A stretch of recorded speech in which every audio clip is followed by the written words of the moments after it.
Hello, hello. Magandang umaga po mga kapatid.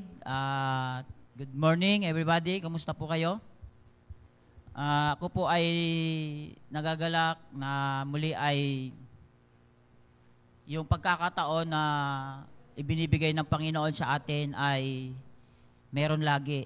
Katulad ngayon, masaya po tayo dahil nandito na naman tayo sa church. Amen po ba? Yun po ba nararamdaman nyo? Amen? Ang mga Kristiyano po ay laging masaya, lagi excited pagka nagsasama-sama, nagtitipon-tipon. Doon nga po sa Book of Acts, sa gawa, yung mga Kristiyano nung araw, mas marami silang nilalaan na panahon para makapaglingkod sa Lord. Actually, ang sabi nga nila, gumawa pa tayo ng way, ng paraan na mga bagay na makapaglingkod pa tayo sa Lord. Ganun po ang attitude ng mga mananampalataya nung araw. Pero sa panahon natin ngayon, ay actually, sobrang busy kasi ang panahon natin ngayon. Kaya ang mga tao ngayon, sabi nga ng Biblia ay mas busy sila sa mga bagay na hindi ayon at angkop sa kagustuhan ng Diyos. Pero sa umagang ito, ako po ay naniniwala na yung ginagrab nating opportunity, tayong lahat na nandito, kahit yung mga nanonood sa live natin, ay yung desire talaga nila ay makapaglingkod sa Panginoon, makapagpuri sa Panginoon. Kasi mga kapatid, sa atin pong mga Kristiyano, ang malinaw sa atin bilang mga lingkod ng Diyos, yung mga ginagawa natin patungkol sa Lord. At higit sa lahat, ang malinaw sa atin kung paano tayo lalong lumalalim, lumalago, nagtitiwala, nagtsatsaga, nagsisikap, na makapaglingkod sa Panginoon. Kasi mahirap po talaga yung ginagawa natin, sa totoo lang. Mahirap po yung maging consistent ka sa paglilingkod sa Lord. Kasi mas maraming ginagawa ang kaaway na linlangin tayo. Marami siyang ginagawang way, paraan, para mawala tayo sa focus, mawala tayo sa align, mawala tayo sa tamang paglilingkod sa Diyos. Kaya tayo mga mananampalataya, pag hindi po tayo aware, pag hindi tayo masyadong, yung sabi nga nung kanina ng ating opening prayer, yung priority natin ay hindi laging ipina-prior natin sa Diyos. Malamang mga kapatid, ay pwede tayong mapahamak sa ating mga ginagawa. Ngayon po, ang pag-uusapan po natin, yung commonly and mostly na laging itinuturo sa pag-aaral ng mga pastor, yung tinatawag po nating faith. Tanong ko po sa inyo mga kapatid, yung faith po ba ay alam nyo kung gaano kahalaga sa ating mga mananampalataya? Ang faith, mga kapatid, kung tawagin natin sa English, it's very essential to a Christian's life. Napakahalaga po niyan sa atin. Kasi ito nga lang, sample nga lang, kung wala tayong faith, wala tayo rito. No? Pero sometimes, meron tayong tinatawag na natural faith. Nung panahon, nung araw na hindi pa talaga tayo totoong naglilingkod sa Lord, hindi pa tayo mga Kristiyano, hindi pa tayo mananampalataya, meron tayong faith. Ang tawag po doon, natural faith. At minsan, hindi po natin napapansin, meron tayo nun. Amen? Alam niyo po yon? Katulad po ngayon, nakaupo kayo sa bangko. Ayan, no? Upuan, di ba? Di ba, meron kayong faith, meron kayong pananampalataya na yung bangkong yan, hindi kayo itutumba. Tama? Kaya tiwalang-tiwala ka nakaupo. Minsan nga, nakakaking ka pa eh. Minsan nga, natutulog ka pa eh. Dahil tiwalang-tiwala ka na hindi ka itutumba niyan. Yung pagpunta natin dito, sa church, meron tayong faith. Kung kahit saan man tayo pumunta, pag sumakay tayo ng sasakyan, magdadrive tayo, meron tayong faith na makakarating tayo sa ating patutunguhan ng safe and sound. Faith po yun, pero yun yung inaasahan mo eh. Natural faith po ang tawag doon. Yung pagka ikaw ay nagpapa-opera sa doktor, tama? Meron kang faith na maayos yung operation mo, na gagaling ka. Faith po yun. Natural faith ang tawag doon. Pero ang pinakamalaga po sa atin, mga kapatid, alam niyo kung ano? Yung merong faith tayo ngayon, yung saving faith na meron tayo.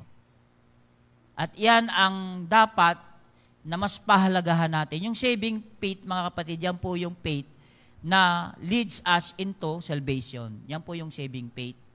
Yan faith, yung pananampalataya na meron ka, meron ako, yan yung meron tayo ngayon na pinagyayaman natin, na binibigyan natin ng pagpapahalaga, na binibigyan natin ng interest, lalo na po sa Lord. Kasi alam naman natin, mga kapatid, na sa Biblia, ang kahulugan ng faith ay yung pananampalataya, paniniwala sa mga bagay na hindi nakikita, umaasa ka sa mga bagay na darating, di ba? Yan yung sabi ng Hebrew chapter 11 verse 1, tama? At ang pinakaalam na alam natin, tayo mga mananampalataya, we are being saved. Saved through grace by faith. Dahil tayo maliligtas, di ba umaasa tayo na maliligtas tayo? Amen? Umaasa tayo. Alam niyo kung saan ang mula yan? Sa pananampalataya po natin, mga kapatid. Kaya tayo mga Kristiyano, tayo po ay nabubuhay sa faith. Hindi tayo nabubuhay sa paningin. We are living by faith, not by sight. Tama po? Hindi tayo nakatingin sa tao. Nakatingin tayo sa pananampalataya natin sa Diyos. Amen? Ngayon, yung faith mo na pinagyayaman, lumalago yan sa pamamagitan ng paano lumalago? Pakikinig at pakikinig ng salita ng Panginoon. Pero sometimes, yung faith natin, hindi natin alam kung lumalago, stagnant, o okay ba. Amen? Amen? Sino nakakapagsabi dito na ang faith mo lumalago? Paano nyo masasabing ang faith mo ay lumalago? Paano mo masasabing ikaw ay Kristiyanong okay ka na sa pananampalataya? Paano mo masasabi na smooth ang paglilingkod mo sa Lord? Na yung faith mo, kahit papaano maipagmamalaki mo, na lumalago. Alam niyo mga kapatid, sabi nga ng Book of Matthew chapter 17, yung faith ay napaka-powerful. Amen? Paano po nasabing powerful ang faith? Kasi sabi ng Matthew chapter 17, verse 20, 22, na kung meron ka lang faith na kasing laki ng butil ng mustasa, ano magagawa ng faith mo? You can move mountain. Pwede mong ilipat ang bundok na ito sa kabila. Ganun po ka-powerful ang faith. Maliit pa lang yon mga kapatid. Pero pag lumalaki ang faith mo, sa tingin nyo, gaano na kaya ka-powerful ang faith na pag lumalaki na? Kailangan lang po natin mailagay sa ayos ang faith. Kasi ang faith natin parang seed yan. Alam niyo po yon? Na kapag inilagay mo, itinanim mo sa maayos na taniman, inilagay mo sa maayos na taniman, dinidiligan mo, tinutubigan mo, pinapaarawan mo, lumalago, namumunga ng maganda. Kaya yung faith natin, mga kapatid, dapat nasa maayos na lugar. Kaya dapat yung faith natin, dinadala natin sa maayos na lugar. Katulad ngayon, nandito sa church. Dala-dala mo yung faith mo dito sa church para lumago, mamunga, at lumawak. Lumalim, tumatag. Yun po ang purpose natin mga Kristiyano, kaya nandito tayo sa church. Hindi tayo nagpunta sa church dahil para masabi ng iba, kasi Christian yan, kaya pumupunta yan dyan. Kasi pinipilit, kaya tayo pumupunta rito. Kasi out of obligation, hindi tayo pumupunta rito. Pumupunta tayo sa church dahil sa ating faith, pananampalataya sa Panginoon. Kasi ang sabi ng Biblia, we cannot please God. Hindi tayo pwedeng makapaglingkod sa Lord. Hindi tayo pwedeng magsabi na, Lord, mahal kita kung wala kang faith, wala kang pananampalataya. Kaya ngayon, ang pag-uusapan natin, paano natin ma-show, paano natin maipapakita yung tunay na pananampalataya natin, yung genuine talaga. Pag sinabi po nating genuine, ano ibig sabihin ng genuine sa Tagalog, mga kapatid? Purong-puro, totoo. Yung wala talagang halong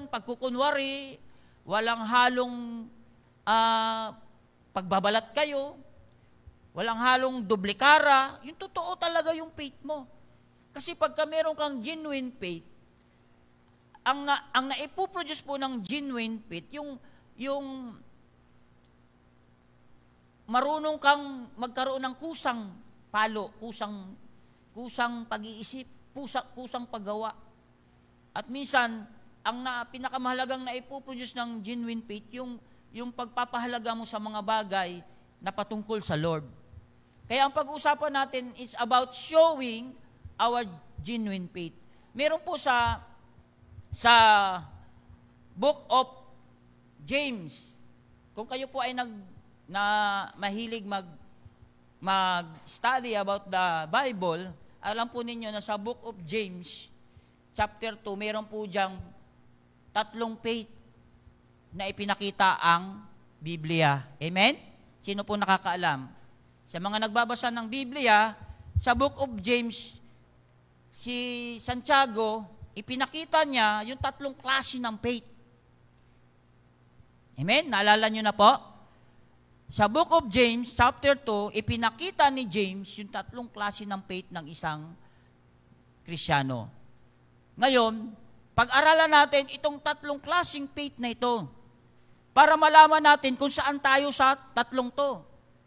Kung saan mo pwedeng i-categorize yung sarili mo, kung saan mo pwedeng ilagay yung pananampalataya mo, kung saan bandang level ka na ba ng pananampalataya, at kung paano mo magagawa ng paraan. Amen? Amen?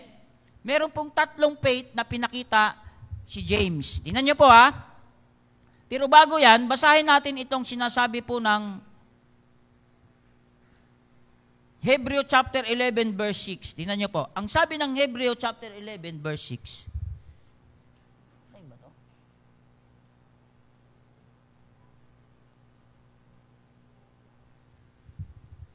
Hindi yata nakasaksak. Ayan. Sabi diyan, and without faith, it is impossible to please Him. For whoever will draw near to God must believe that He exists and that He reward those who seek Him. Tayo po mga mananampalataya, yan po yung ating pananaw. Yan po yung meron tayo.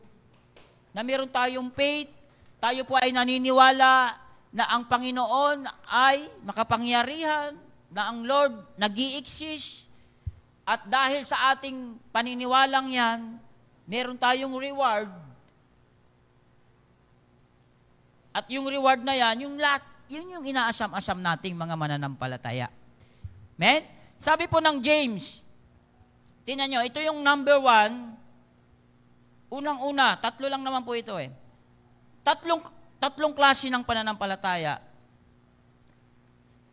Ang unang klase ng pananampalataya, basahin po natin yung nasa James chapter 2, verse 14. Yan. Hanggang 17 yan. Tingnan nyo ha. What good it is, my brothers and sisters. Pansinin nyo mga kapatid ha. What good it is, my brothers and sisters, if someone claims to have faith. Tingnan nyo ha, kung anong halaga.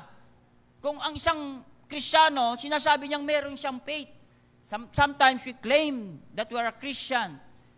Sometimes we claim that we are faithful Christian. Meron tayong pananampalataya. Tingnan nyo ha, someone claims to have faith but has no deeds. Can such faith save them? Yung bang faith na meron ka na without deeds, alam niyo po ito, ang sabi po ng mga komentary, ang sabi po ng mga magagaling mag-aral sa Biblia, tanong daw po ito na may sagot na. Tanong na may sagot na. Tingnan niyo ha. Have faith but has no deeds. Can such faith save them? Yung bang faith na walang gawa, nakakapagligtas ba? Di ba? Tanong, di ba? Pero may sagot na yan. Alam mo ang sagot niyan. Suppose a brother or a sister is without clothes and daily food. Tingnan nyo. Halimbawa, yung kapatid mo, walang damit, walang pagkain. Nangangailangan, kumbaga. Tingnan niyo po, if one of you says to them, kung ikaw na may pananampalataya, kung ikaw sinasabi mong Kristiyano mo, sasabihin mo sa kanya, go in peace, keep warm, and will feed. Humayo ka. Magkaroon ka ng tahimik na buhay.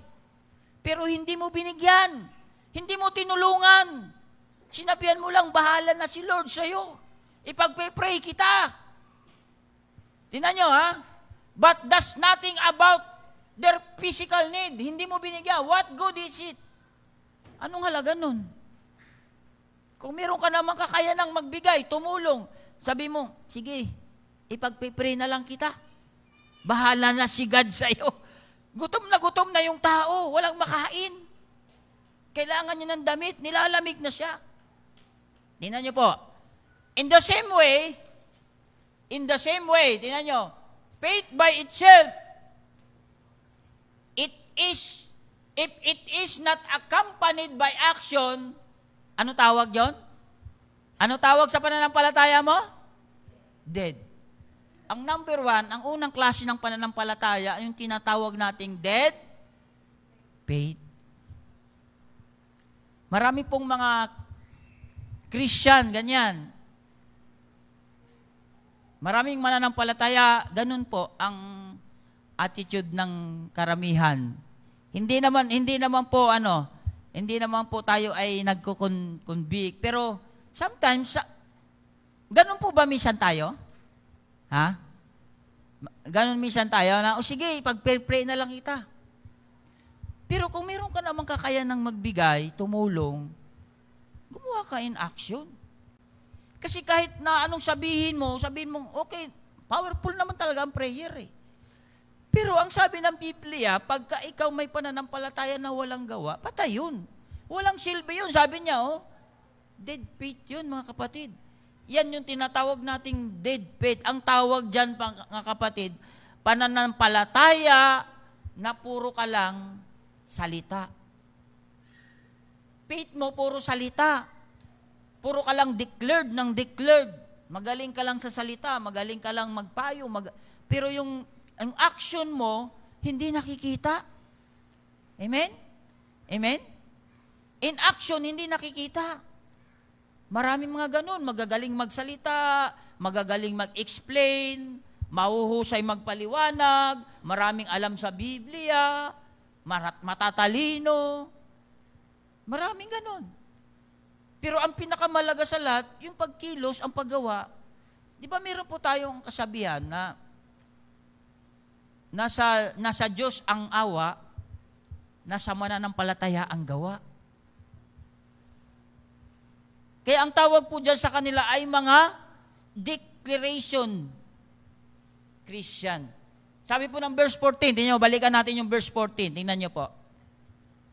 Ang sabi ng verse 14, what good is it, my brothers and sisters, if someone claims to have faith? Tingnan nyo ha, kine-claim mo na may faith ka, pero wala ka naman ginagawa.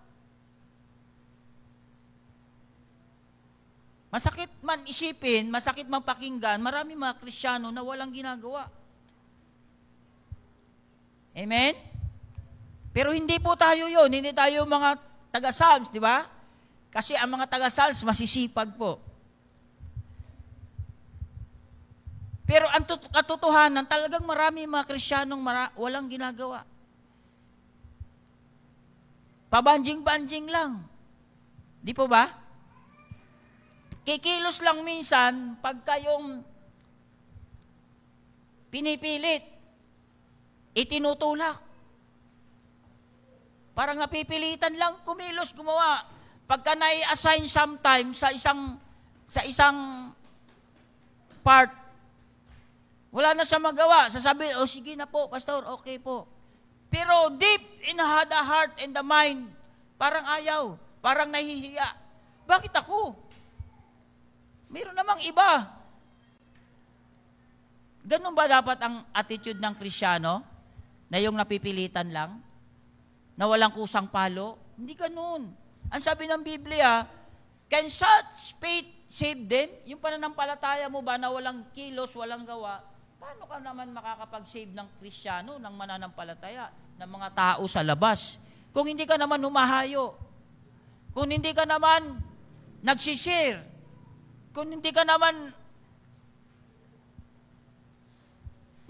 nagbibigay pagpapahalaga doon sa mga mahal mo sa buhay na hindi pa mananampalataya, lalo na sa pamilya natin.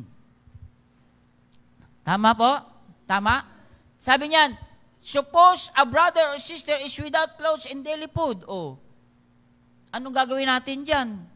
Action ang kailangan dyan, mga kapatid. Action. Kailangan kilos para makita nila na Kristiyano talaga tayo. Hindi lang tayo Kristiyano sa salita.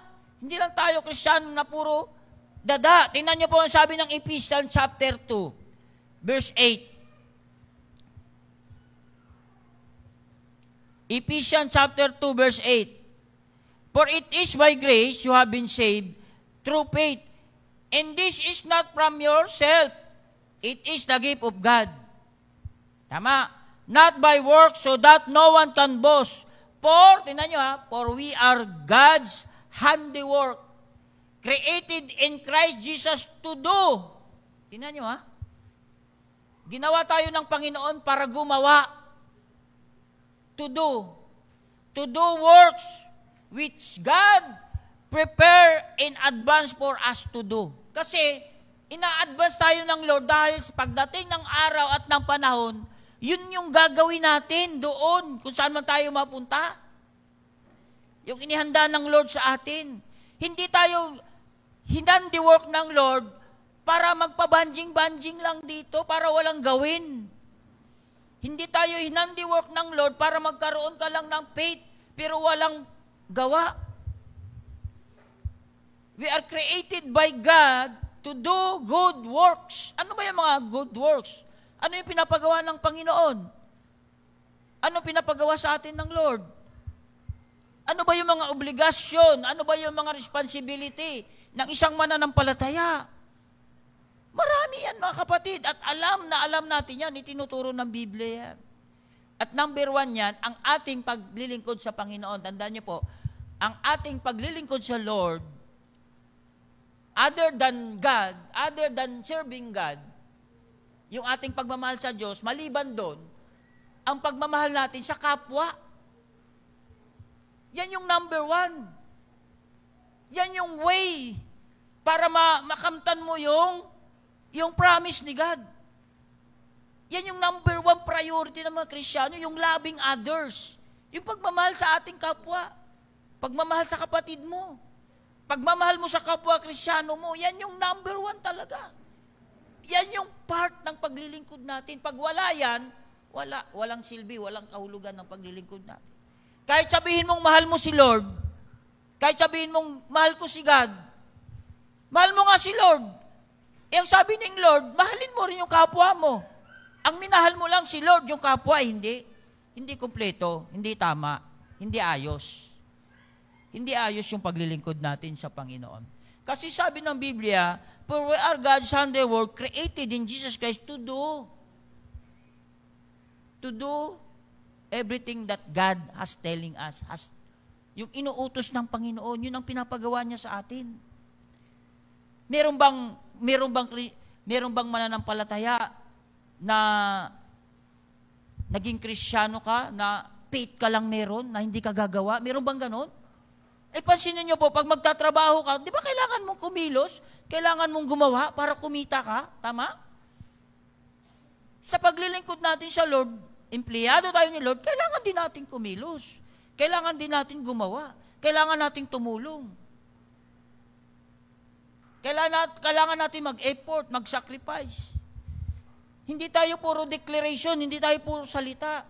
Kasi yun ang tawag doon sa mga Kristiyanong walang buhay ang pananampalataya. Puro lang salita, puro declaration. Walang demonstration, hindi dinidemonstrate. Hindi ipinapakita.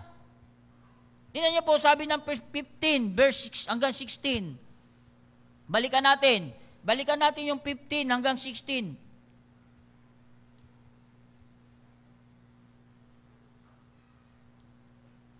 Yan. Tingnan niyo po, Sabi ng 15, suppose a brother or a sister is without clothes and daily food. Oh, next. Sa 16, sabi niya, if one of you says to them, go in peace. Nakatulong ka ba doon sa kapwa mo, sa pangangailangan niya? Di ba hindi? Hindi, di ba? Tama? Ikaw kaya sabihan ng ganun, lumapit ka sa kapatid mo, tapos sabihan ka, sige, pagpe-pray kita. Walang silbi yun, mga kapatid. Ang sabi po ng James chapter 1, verse 22, tingnan nyo po. James chapter 1, verse 22. But don't just listen to God's word. Ito, matindi to, ha? But don't just listen to God's word. But you must do what it says. Otherwise, you are only fooling yourself.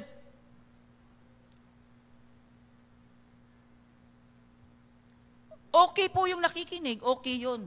Kasi yung pakikinig, yan yung nagpo-produce, yun yung nagpapalago ng ating pananampalataya. Kasi sabi nga ng Biblia, yung paglago ng ating pananampalataya, nakukuha yan sa by hearing and hearing by the word of God. Pero kung puro ka lang hearing, punong-puno ka na ng kaalaman, punong-puno ka na ng knowledge, pero hindi mo naman ina-apply, hindi mo ginagawa, paano na ngayon yun? May silbi po ba yun? Ang sabi ng Biblia, you must do what it says, otherwise you are only fooling yourself. Niluloko mo lang ang sarili mo eh. Punta ng church, atin ka ng gawain, hanggang dun lang. Niluloko lang ninyo ang sarili nyo, niluloko lang natin sarili natin, kung ganun lang din naman tayo. Kung hindi naman tayo kumikilos, hindi tayo gumagawa, hindi tayo ginawang disciple ng Panginoon, hindi tayo ginawang Kristiyano ng Lord, para lang umupo, para lang makinig. Ang sabi ng Panginoon, you must do what it says, gawin mo. Sabi ng Lord, mag-share ka, maglingkod ka, magkaroon ka ng ministry, gawin mo. Di ba? We are born to serve God. Alam niyo po ang totoo? Sa pag-aaral ko, tayo lahat mga leaders. Totoo yun. Leaders tayong lahat. Kasi doon tayo hinuhubog ng Lord.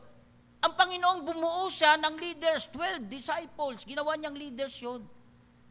Tapos ang mga leaders na yun, bumuo ulit sila ng mga leaders. Gumawa, nagturo sila. Para kumilos, gumawa. Lahat tayo ganun eh. Hindi mo pwedeng sabihin, ay member lang ako ng Psalms 23. Wala naman akong ministry. Kasi alam mo kung bakit wala kang ministry? Kasi ayaw mo. Alam mo kung bakit wala kang ministry? Hindi naman sinabi ng Panginoon ay hindi kita pwedeng gawing servant kasi hindi ka qualified. May sinabi ba ang Panginoon?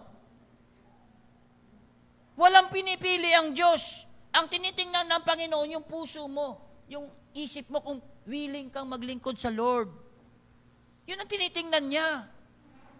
At magpasalamat tayo kung binigyan tayo ng chance ng Lord para makapag-serve sa Kanya. Kasi hindi lahat binibigyan ng chance. Tama? Ano sabi ni Sister Rose kanina? Sabi ni Sister Rose, ang haba ng panahon na ang ginagawa ko ay hindi para sa Lord. Pero ang napala ko, tingnan mo, sakit. Ang napala ko, hirap ng buhay. Kala ko, yayaman ako, hindi naman ako yumaman eh. Alam niyo mga kapatid, ang pagyaman, hindi lamang physically, hindi lamang wealth, hindi doon napapaloob ang pagyaman. Hindi porket wala kang kotse, wala kang bahay, hindi magara ang bahay mo, hindi ka na mayaman. Mahalaga po ba yon? Hindi naman yun eh. Alam naman natin yun eh. Kasi ang tunay na naglilingkod, ang tunay na mayaman, yung mayaman ka sa Lord. Lagi nating alam yun eh. We are abundance to God. Titingnan nyo naman. Kahit 3 beses ka lang kumain sa isang araw, healthy ka naman, hindi ba kayamanan yon? Wala kang sakit. Humihinga ka, buhay ka. Naalala ko yung isang kwento ng isang mayaman, nagpapakasaya siya. Tapos bigla siyang nabuwal, hinimatay. Dinala siya sa ospital. Nung dinala siya sa ospital, habol niya yung hininga niya. Hirap na hirap siyang huminga. Sa loob ng 1 linggo, ano tawag doon? Ang bumubuhay sa kanya, oxygen. Alam niyo kung gaano kalaki ang binabayaran niya sa ospital? Milyon. Tapos nung gumaling siya, napaiyak siya. Sabi ng doktor, bakit ka napaiyak? Napaiyak ka sa laki ng bayad? Sabi niya, hindi ako napaiyak sa laki ng bayad. Kasi mayaman ako, kaya kong bayaran yan, milyon. No, sabi niya, napaiyak ako dahil sa loob lamang ng 5 araw, 1 linggo. Yung oxygen na binibigay niyo sa akin, binayaran ko ng milyon. Samantalang yung nabubuhay ako hanggang sa tumanda ako ngayon na hindi ako magkasakit. Hindi ko binayaran yung hininga na binibigay sa akin ng Lord.